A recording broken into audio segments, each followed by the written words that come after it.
तो हर बंदा ये नहीं है कि वो इंजीनियर पढ़ सकता है, हर बंदा जो है वो मेडिकल की फील्ड में भी नहीं जा सकता। हमारे पास बहुत सारी फील्ड्स ऐसी हैं जो कि हमारा इंतज़ार कर रही हैं, हमारा दिमाग उसमें बहुत अच्छा काम करता है, लेकिन हम लोगों को पता ही नहीं है।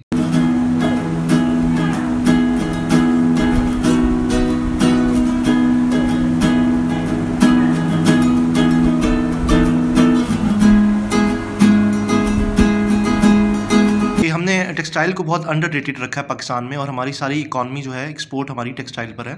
तो आने वाले जो वक्त में जो कंप्यूटर के साथ साथ इस पर कितना ज़ोर देना चाहिए, ये ज़रा थोड़ा सा बताएं आप। असल में हम लोग पहले जो थे थोड़े वीक थे टेक्सटाइल के अंदर ना। जब से चाइना ने हमारा हाथ पकड़ा है, हमें थोड़ा सा टेक्नोलॉजी में एडवांस किया। मैं आपको थोड़ी सी टेक्नोलॉजी का बताता हूँ कि पाकिस्तान के पास टेक्नोलॉजी क्या है, जो कि अभी बांग्लादेश, इंडिया, नेपाल, इनके पास वो टेक्नोलॉजी नहीं है जो अभी हमारे पास है। और ख़ास तौर पे जो नेशनल टेक्सटाइल यूनिवर्सिटी फैसलाबाद में है, क्योंकि नेशनल टेक्सटाइल यूनिवर्सिटी कराची का भी एक कैंपस है, लेकिन उसके अंदर इतनी एडवांसमेंट नहीं है जितनी कि फैसलाबाद के अंदर है। मेरे टीचर ने मुझे बताया था कि हमारी जो यूनिवर्सिटी है इसके अंदर एक मशीन ऐसी है जो इंसानी बाल से 100 गुना पतला फाइबर बनाती है, कपड़ा बनाते धागा बनाती है। क्या करने के लिए? कपड़े को जनरेट करने के लिए। अब इंसानी बाल कितना बारीक है और उससे 100 गुना पतला धागा कितना होगा, तो आप इसको कंसीडर करें। तो हम लोग थोड़ा थोड़ा बेबी स्टेप्स लेते हुए अब अच्छा खासा हम स्टेप्स लेना शुरू हो गए हैं, क्योंकि अब हम लोग बाहर के कॉम्पिटिशन्स भी यहाँ पे कर रहे हैं। हमारी यूनिवर्सिटी जो है जो हमारे यहाँ से बिज़नेस की फील्ड में जाते हैं उनको तो ऑस्ट्रेलिया में भी अपॉर्चुनिटी मिलती है कि वो 2 सेमेस्टर्स अगर यहाँ पे पढ़ रहे हैं तो वो बाकी 2 सेमेस्टर जो है वो वहाँ पर पढ़ेंगे मास्टर्स के अंदर। और जो है हमारा कोरिया के साथ भी हमारी कुछ ना कुछ एफिलिएशंस हैं, कुछ ना कुछ उनके साथ हमारी डीलिंग है। उसकी वजह ये है कि चाइना, कोरिया, ये 2 ऐसे कंट्रीज़ हैं जो कि बहुत ज़्यादा काम कर रहे हैं टेक्सटाइल के ऊपर। यूरोप के अंदर थोड़ा सा कम देखा जाता है। उसकी वजह ये है कि यूरोप के अंदर मसला ये आता है कि ज़्यादातर ठंड है। ठंड होने की वजह से वहाँ पर वो पानी को उस तरह यूज़ नहीं कर पा रहे हैं जैसा कि ये गर्म इलाके जो हैं वो यूज़ करते हैं। अब चाइना के अंदर भी मतलब ठंडे इलाके भी हैं, लेकिन ये है कि यहाँ पे वहाँ पे गर्म इलाके भी हैं, जिसकी वजह से चाइना जो है वो इस फील्ड के अंदर बहुत अच्छी तरक्की कर रहा है। और टेक्नोलॉजी तो आपको पता है कि चाइना की कहाँ जा रही है।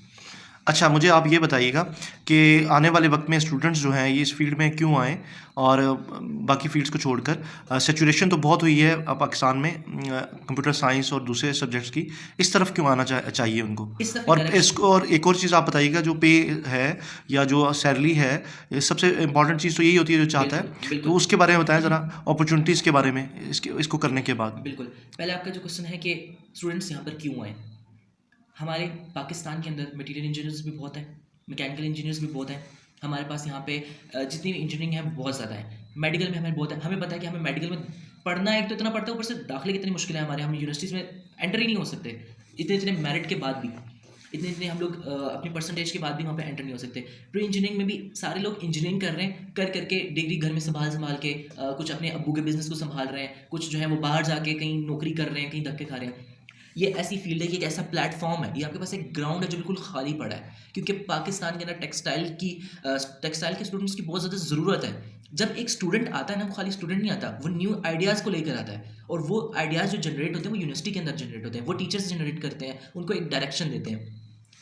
आप लोग इस फील्ड के अंदर आएँ, आप लोगों को पता लगेगा, आपको आगे स्कोप मिलेगा कि स्कोप है जहाँ पे आप जाके जॉब कर सकते हैं। अभी मेरे साथ जितने भी सारे वो हुए थे, वो सबकी जॉब हो चुकी है अल्हम्दुलिल्लाह। मेरी भी ऑलमोस्ट जॉब हो चुकी है, मैंने अपनी ज्वाइनिंग देनी है नेक्स्ट मंथ से। तो ये है कि जॉब का हमें कोई मसला नहीं आता। जॉब की हमारी बहुत वजह थी, क्योंकि हमारे पास टेक्सटाइल इंजीनियर्स हैं ही नहीं इतने। इंडस्ट्री आप देखिए ना, पूरा पाकिस्तान कपड़े पहन रहा है, पूरा पाकिस्तान कपड़े पहन रहा है, अमीर है, गरीब है, बच्चा है, बूढ़ा है, सब कपड़े पहन रहे हैं, लेकिन कपड़े बनाने वाले लोग कितने हैं? ये सिर्फ दर्जियों ने बैठ के सीना नहीं है, इसके पीछे पूरी एक मैन्युफैक्चरिंग प्रोसेस होता है, मशीनरीज होती हैं। वो मशीनरीज कहाँ पर हैं, कौन बना रहा है? हमारे पास टेक्सटाइल इंजीनियर्स बहुत कम है। आपके पास पूरा प्लेटफॉर्म खाली पड़ा है कि आप इस साइड पर आ सकते हैं। दूसरी बात, आपने सेकंड क्वेश्चन क्या पूछा था? ये स्कोप के बारे में पूछा था कि लोग डरते हैं कि इससे आगे अपॉर्चुनिटीज़ वगैरह आपने थोड़ा सा बता दिए जी इस बिल्कुल, बारे। अपॉर्चुनिटीज़ इसमें बहुत ज़्यादा है। आप ये नहीं कह सकते अपॉर्चुनिटीज़ नहीं है। जितने लोग कपड़े पहन रहे हैं, इसके पीछे आप ये देखेंगे वो कपड़ा बन रहा है, और कपड़ा जो बन रहा है, एक इंडस्ट्री के अंदर लाख से नीचे तो मीटर कपड़ा बनता ही नहीं है। और जब किसी चीज़ पे रिसर्च होती है, मैं आपको एक और साथ के साथ बात बता देता हूँ। हम लोग बनाना से फाइबर जनरेट कर रहे हैं, यानी कि बनाना से भी हम कपड़े बना रहे हैं, उसके फाइबर से। हम लोग स्पाइडर के फाइबर से बना रहे हैं। सिल्क तो बहुत पुराना है, बहुत बीसी का है ये। और सेकंड हम लोग जो है वो मिल्क फाइबर बना रहे हैं, यानी कि हम डिफरेंट फील्ड्स में जा के चेक करें कि किस किस चीज़ से फाइबर बन सकता है। तो इसका स्कोप आगे आप सोच नहीं सकते कि आपको नेशनली और इंटरनेशनली कितना आपको इससे फ़ायदा है, इसका स्कोप कितना है। अच्छा, आप मुझे एक बात बताइए कि जो लड़के नौजवान वो कहते हैं सुई धागा और टेक्सटाइल को इस नज़रिए से देखते हैं कि हम उनको शर्म भी आती है बहुत से नौजवानों को कि ये जो है सुई धागे का सिर्फ काम है। उसके बारे में थोड़ा सा बताएं आप। देखिए, जैसे एक बंदा सिविल इंजीनियर बनता है, तो अब सिविल इंजीनियरिंग की बेसिक जो होती है उसको ईंट लगाना भी सिखाया जाता है, उसके अंदर लैब्स में सिखाया जाता है कि किस तरह लगानी है, सीमेंट किस तरह लगाना है, क्या करना है, सब कुछ बेसिक्स होती है ना। अब एक छोटी छोटी बेसिक्स जो है वो मिल कर ही एक आगे प्रोसेस चलता है। अब अगर एक सिविल इंजीनियर को वो चीज़ नहीं पता होगी कि वो ईंट कैसे लगानी है या उसके अंदर मटेरियल कैसा रखना है, उसके अंदर क्या क्या चीज़ होनी चाहिए, क्योंकि मैं इसका स्टूडेंट नहीं हूँ, इस वजह से मैं इसके बारे में इतनी डेप्थ में जा नहीं सकता। एक अगर इंजीनियर को उसकी बेसिक्स नहीं पता होंगी तो वो कभी इस फील्ड में आगे नहीं कर सकता। हमारी फील्ड में भी ये है कि हम भी सुई धागों से काम करते हैं, हम एम्ब्रॉयडरी करते हैं, हम जिस तरह घर में दादियाँ बैठ के वो स्वेटर बुनती थी हम भी वो बुनते थे, हम वीविंग खड्डियों पे काम करते थे, उसमें हम आइडियाज़ लेकर आते हैं। हमें काम करने का और एक आम जो एक जुलाहा है जो खड्डी पे बैठ के काम कर रहा है, उसमें फ़र्क ये है कि वो काम करता है कि रोज़ का जो कस्टमर ने कह दिया बस ये रंग लगाने और ये काम करना है, हम लोग न्यू इन्वेंशंस करते हैं उसके अंदर, हम लोग उसके अंदर चेंजिंग लेकर आते हैं। हम अगर एम्ब्रॉयडरी का कढ़ाई करते हैं, जैसा हम लोग कहते हैं कि पुरानी बुढ़ियाँ जो थी वो अपने बेटियों के जहेज़ में कढ़ाइयाँ कर करके देती थी, आजकल कौन कराता है।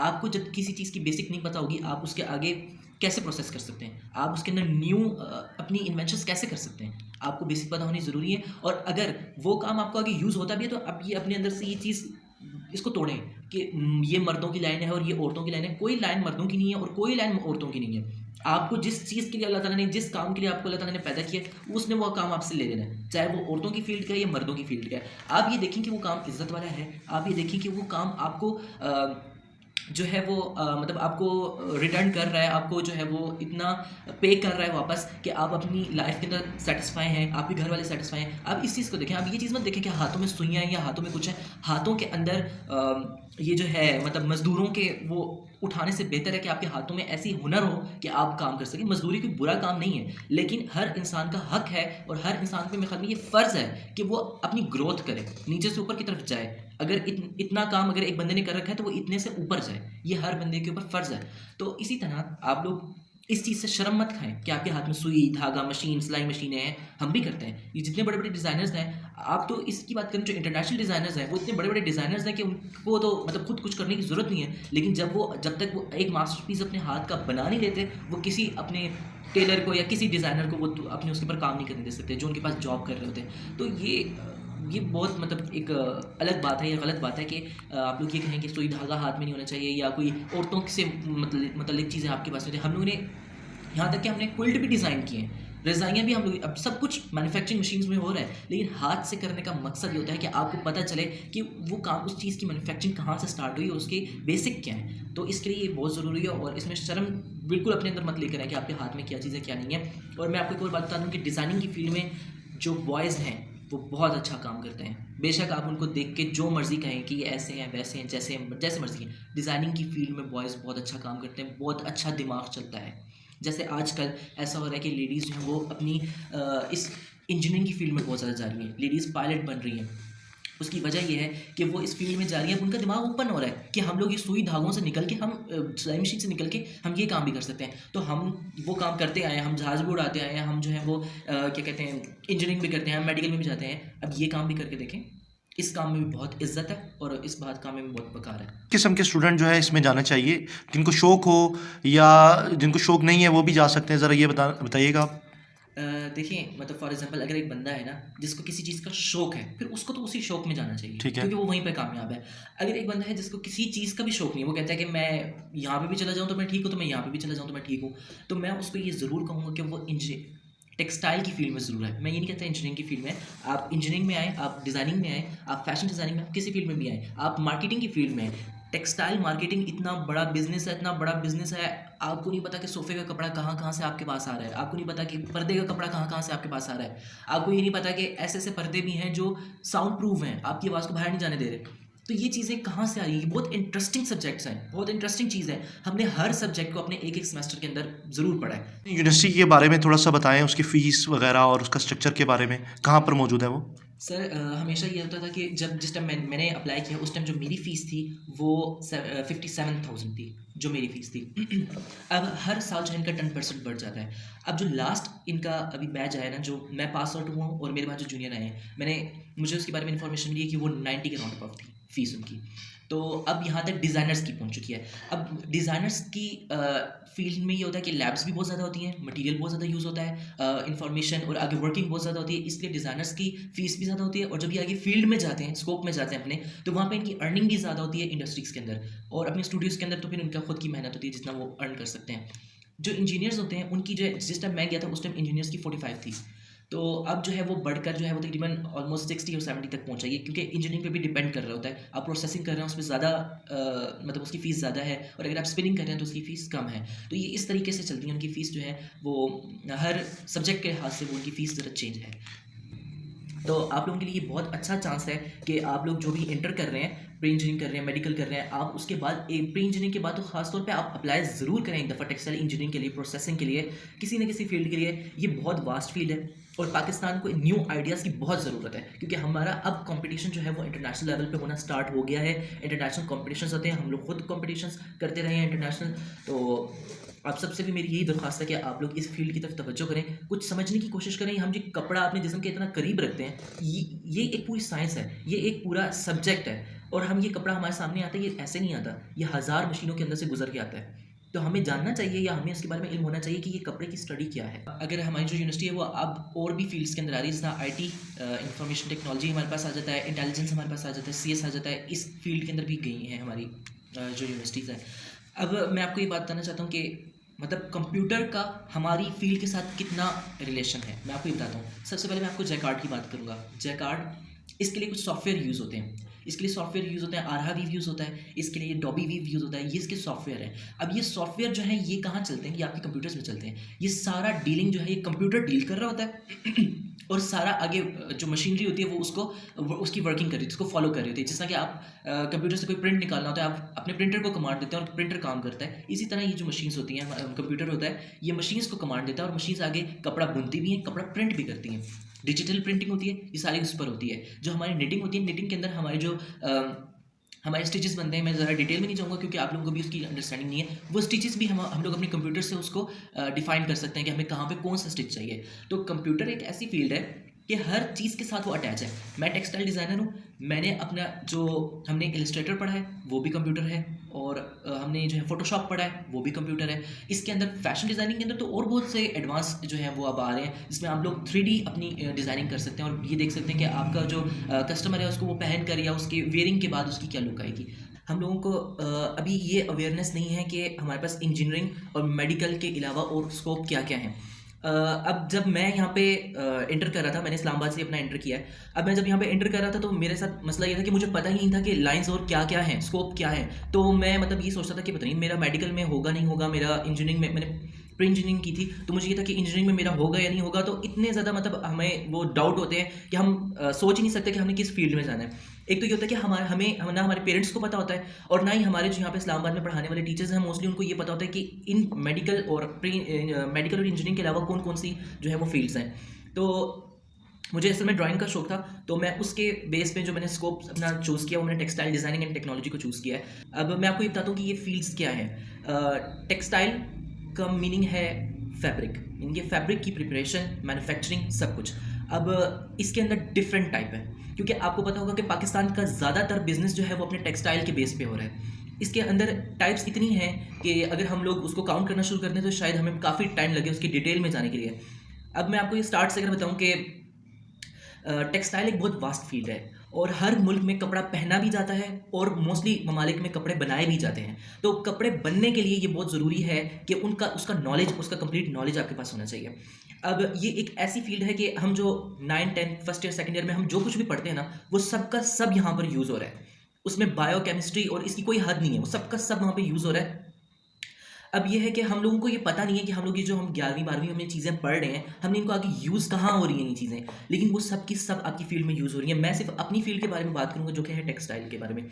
आपको मैं सबसे पहले ये बताता चलूँ, जो नेशनल टेक्सटाइल यूनिवर्सिटी है वो साउथ एशिया की सबसे बड़ी यूनिवर्सिटी है टेक्सटाइल के मामले में, क्योंकि इसको जो है वो ये हमारी यूनिवर्सिटी जो है वो एफिलिएटेड है चाइना के साथ। हमें जो कोर्स पढ़ाए जाते हैं, हमें जो लैब्स में काम कराया जाता है, सारा वो काम कराया जाता है जो चाइना के अंदर वुहान टेक्सटाइल यूनिवर्सिटी में हो रहा है। हमारे स्टूडेंट्स यहाँ से जो बैचलर्स करते हैं वो वहाँ जाकर अपना मास्टर्स कंप्लीट करते हैं, फिर उसके बाद पीएचडी भी वहाँ पे करते हैं। मेरे काफ़ी सीनियर्स और मेरे टीचर्स ने भी वहीं से ही अपना मास्टर्स और पीएचडी कंप्लीट किया है।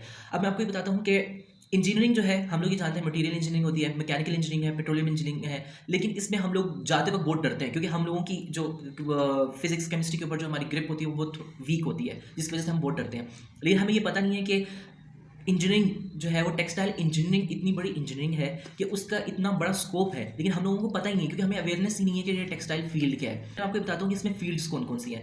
इसमें एक होता है टेक्सटाइल डिज़ाइनिंग, फैशन डिज़ाइनिंग, ये हमारे पास दो फील्ड्स आ जाती हैं और ये दोनों अलग अलग फील्ड्स हैं, ये डिज़ाइन से रिलेटेड फील्ड्स हैं। फिर मैं इंजीनियरिंग से रिलेटेड आपको बताता हूँ टेक्सटाइल इंजीनियरिंग एंड टेक्नोलॉजी। फिर टेक्सटाइल इंजीनियरिंग जो होती है इसके अंदर आगे इसकी सब टाइप्स आ जाती हैं, जैसे कि वीविंग आ जाती है, नेटिंग आ जाती है, स्पिनिंग आ जाती है। मैं आपको इनका डिटेल से बताता हूँ ये क्या चीज़ें हैं। फिर जो हमारे पास एक और टाइप आती है वो है टेक्सटाइल मार्केटिंग एंड मर्चेंडाइजिंग। इसके अंदर हम लोग टेक्सटाइल की मार्केटिंग के बारे में पढ़ते हैं कि अपना टेक्सटाइल हमने मार्केट में कैसे लेकर जाना है, और हमने उसको उसके साथ जो है हमने ट्रेड किस तरह करना है बाकी कंट्रीज़ के साथ। एक सब्जेक्ट हमारे पास इसके अंदर ये आ जाता है। फिर हमारे पास इन टेक्सटाइल के आगे सब डिवीजन्स भी बहुत सारी आती हैं, जैसे कि मैं आपको पहले इंजीनियरिंग के बारे में आपको मैं बताता हूँ कि टेक्सटाइल इंजीनियरिंग के अंदर जो हमारे पास टाइप्स आ रही हैं, वीविंग वो फील्ड है जिसके अंदर हम कपड़े को वार्प एंड वेफ्ट से बुनना सीखते हैं, और सारा कपड़ा ऐसा हम लोग उसके अंदर डिस्कस करते हैं जो कि वार्प एंड वेफ्ट से बना हुआ होता है, और ये पूरा एक सब्जेक्ट है, पूरा एक पीएचडी होता है इस चीज़ के ऊपर। सेकेंड इसकी टाइप क्या है, स्पिनिंग है। स्पिनिंग ये होता है कि ये धागा बन रहा है। अब धागा बनना जो है ये एक बहुत बड़ी साइंस है और ये बहुत बड़ी एक फील्ड है, और धागा जो है वो तकरीबन 5000 बीसी से ही जो है वो धागा बनना शुरू हुआ है, क्योंकि जो पहले लोग कपड़े पहनते थे वो भी वहीं से धागा बनना स्टार्ट हुआ है। पहले वूल होता था, फिर उसके बाद ये सारी चीज़ें कॉटन, फ्लेक्स, सिल्क वगैरह सब कुछ बाद में आई हैं। और जिस तरह कि अभी जो हमारे पास होते हैं सिंथेटिक फाइबर्स होते हैं, वो तो बहुत ही अभी बाद में आके बने हैं, जब हमारे पास इंडस्ट्रियल एरा आया है। अब ये है कि इंजीनियरिंग में हम लोग करते क्या हैं। टेक्सटाइल इंजीनियरिंग में हम लोग ये करते हैं कि हम लोगों को जो मशीन्स पे हम लोग काम करते हैं कि आपका कपड़ा कैसा होना चाहिए। फॉर एग्जांपल अब एक बंदा है जिसने स्पोर्ट्स खेलना है, एक बंदा है वो फॉर एग्जांपल अभी समझ लें कि वो कोरोना वायरस के अगेंस्ट लड़ रहा है, ठीक है, यानी कि वो डॉक्टर है, नर्स है, कुछ भी है। अब इनके लिए जो ड्रेसेस तैयार होते हैं उनकी खास तरह की यार्न्स होते हैं, उनकी खास तरह की प्रिपरेशंस होती हैं, प्रोसेसिंग होती है जो वहाँ पे सस्टेन कर सकती हैं। अब जिस तरह कि फॉर एग्जांपल पाकिस्तान का डेनिम बहुत अच्छा है, पाकिस्तान का डेनिम पूरे वर्ल्ड में मशहूर है। इसकी रीज़न बिहाइंड पे कुछ और है, लेकिन ये है कि पाकिस्तान का डेनिम बहुत अच्छा है और सबसे ज़्यादा अच्छी ट्रेडिंग पाकिस्तान की ही होती है डेनिम की। डेनिम हम उसको कहते हैं जो हमारे पास मशीन से कपड़ा बनकर निकलता है, जब उसके ऊपर हम प्रोसेसिंग करके उसको एक फॉर्म में ले आते हैं, यानी कि उसकी जैकेट बन ले जाती है या उसकी जीन्स बन जाती है, तो उसको पैंट बन जाती है, तो उसको हम जीन्स कहते हैं। तो अब ये सारी चीज़ें डिटेल जो है, ये एक एक डिटेल जो है हमारी कहाँ बन जाती है, एक एक सब्जेक्ट बन जाती है, और इस एक एक सब्जेक्ट का इतना स्कोप है। सबसे पहले तो हमारे पास इसका रॉ मटेरियल आता है। ये जितने भी पंजाब के ज़्यादातर इलाके हैं, मैदानी इलाके, वहाँ पे ज़्यादातर जो चीज़ें बन रही हैं वो है रॉ मटेरियल। इन सब का रॉ मटेरियल है, जैसे कॉटन है, फ्लेक्स है, जूट है, ये सारे क्या हैं, रॉ मटेरियल हैं जिनको हम आगे प्रोसेस करके लेके जाते हैं और एक यार्न की फॉर्म में लेके जाते हैं। यार्न से आगे जो है कपड़ा बनता है। अब ये एक छोटी सी जो मैं आपको एक बातें बताना चाह रहा हूँ, ये पूरे सब्जेक्ट हैं पीछे, पूरी लाइंस हैं, पूरे स्कोप हैं इनके पीछे। हम लोग ये सारे जो होजेस वगैरह यूज़ करते हैं, ये सब कुछ कपड़ा बनता है, और कपड़ा बनना एक बहुत बड़ी साइंस है। आज भी इस तरह के कपड़े बनाए जाते हैं जो कि जिनको आप लोग सस्टेनेबल कर सकें, यानी कि आजकल जो इंडस्ट्रियल एक कंपटीशन चल रहा है वो सस्टेनेबिलिटी पर चल रहा है। मेरा फाइनल ईयर जो प्रोजेक्ट था वो भी मैंने सस्टेनेबिलिटी पर दिया है। वैसे मैं डिज़ाइनर हूँ, डिज़ाइनर और इंजीनियर्स में फ़र्क होता है। डिज़ाइनर टेक्सटाइल डिज़ाइनिंग का मतलब है, टेक्सटाइल का मतलब है फैब्रिक, डिज़ाइनिंग का मतलब है प्लानिंग। आपने उसकी प्लानिंग करनी है, टेक्सटाइल डिज़ाइनिंग की प्लानिंग करनी है, टेक्सटाइल की प्लानिंग करनी है कि कपड़ा कैसा होना चाहिए। फॉर एग्जांपल अगर कपड़ा गर्मी के लिए बन रहा है तो वो कैसा होना चाहिए, और कपड़ा अगर सर्दी के लिए बन रहा है तो वो कैसा होना चाहिए, उसमें क्या क्या जो है वो प्रॉपर्टीज़ होनी चाहिए, उसकी क्या क्या कैरेक्टरिस्टिक्स होनी चाहिए। और जो इंजीनियरिंग है, इंजीनियरिंग हमें ये बताती है कि इस कपड़े की मैन्युफैक्चरिंग किस तरह होगी, हम किस तरह करके इसका जो है वो हम इसके वेस्ट को रीजनरेट कर सकते हैं। तो ये डिफरेंट फील्ड्स हैं और हर बंदा अपनी फील्ड का माहिर है। मैं टेक्सटाइल डिज़ाइनिंग का स्टूडेंट हूँ, तो मैं आपको अपनी फील्ड के बारे में बता सकता हूँ कि मेरी फील्ड के अंदर बहुत ज़्यादा हमारी फील्ड जो है वो फैशन डिज़ाइनिंग के साथ रिलेटेड होती है, लेकिन फैशन और टेक्सटाइल में थोड़ा सा फ़र्क होता है। फैशन डिज़ाइनिंग ये होती है, टेक्सटाइल डिज़ाइनिंग मैं पहले बताता हूँ। टेक्सटाइल ये होता है कि कपड़े को आपने मैन्युफैक्चर करना है। फॉर एग्जांपल एक इलाका है जो जहाँ पे ठंड बहुत पड़ती है, आपने वहाँ के लिए कपड़े को मैन्युफैक्चर करना है। इसके आगे 2 टाइप्स आ जाती हैं, एक आती है डेकोरेटिव पर्पस होता है, एक फंक्शनैलिटी पर्पस होता है। फंक्शन ये है कि अगर आपको ठंड लग रही है तो आपको ठंड से बचाना है और उसके लिए कितनी पॉसिबिलिटीज़ हैं कि आपको ठंड से बचाया जा सकता है। डेकोरेटिव पर्पस ये है कि मैं उस कपड़े को एनहांस कैसे करता हूँ, मैं उसकी शक्ल को कैसे बनाता हूँ कि लोगों को वो देखने से खूबसूरत लगे। मैं उसके कलर्स को चेंज करता हूँ, मैं उसके अंदर कोई ऐसी टेक्नोलॉजी यूज़ करता हूँ जिसकी वजह से वो कपड़ा बहुत अच्छा लगता है। जैसे लोग स्मार्ट टेक्सटाइल पे बहुत ज़्यादा जा रहे हैं। स्मार्ट टेक्सटाइल हमारे ये है कि मतलब जैसा हम लोग जैकेट्स पहनते हैं उसमें हम कुछ बटन ऑन करते हैं तो हमें एकदम से वो वार्म अप हो जाती है, वो हमें हॉट फील होता है, गर्मी फील होती है उसके अंदर। फिर या फिर हम लोग उसको कन्वर्ट कर देते हैं कि जिसमें हमें ठंड फील होती है, या हमारी पल्स रेट जो है वो हमारी जैकेट पे पता लग रही होती है, हमारी वॉच पे पता लग रही होती है। ये सारे जो है ना स्मार्ट टेक्सटाइल की टर्म्स हैं आगे। अब डिज़ाइनिंग में ये होता है कि हमने कपड़ा सेलेक्ट करना है अपनी सिलेक्टिव कस्टमर के लिए, कि हमने उस कस्टमर को किस तरीके का कपड़ा, मतलब वो उसकी डिमांड क्या है, उसकी डिमांड के मुताबिक हमने प्लानिंग करनी है कपड़े की। फिर उसके ऊपर डेकोरेशन भी करनी है। फॉर एग्जांपल जो कपड़ों के ऊपर प्रिंट्स बने होते हैं ये भी टेक्सटाइल डिज़ाइनर का काम है। ये जो हमारे स्वेटर के ऊपर डिफरेंट वीविंग हुई हुई होती है, निटिंग हुई हुई होती है और इनके ऊपर डिफरेंट डिज़ाइन आ रहे होते हैं, ये भी टेक्सटाइल डिज़ाइनर का काम है। जैकार्ड एक बहुत बड़ी फील्ड है वीविंग की। इसके अंदर जो हम लोग प्लानिंग करते हैं कि कौन सा धागा कब आना चाहिए, कौन सा वाप आना चाहिए, कौन सा वेफ्ट आना चाहिए, हम सिंगल एक एक उसको नीडल को डील कर रहे होते हैं। तो ये एक बहुत बड़ी फील्ड है। मैं ये चाहता था कि हम लोग, जैसा मुझे बहुत ही मुश्किलों से मुझे मतलब ये फील्ड मिली मुझे मेरे मुताबिक की, इसके अंदर मैंने सब बायो फिजिक्स केमिस्ट्री मैंने सब कुछ पढ़ा, लेकिन वही चीज़ मुझे इंटर में पढ़ने में थोड़ी मुश्किल होती थी। लेकिन यही चीज़ जब मेरे फील्ड के साथ, यानी कि मैं टेक्सटाइल की फील्ड से था और मैं बचपन से ही कपड़े के साथ बहुत ज़्यादा अटैच हूँ किसी न किसी हालत में, मतलब मुझे जैसा स्विंग का बहुत शौक था, मुझे डिज़ाइनिंग का बहुत शौक था, तो मैं तब से ही कपड़े के साथ अटैच हूँ।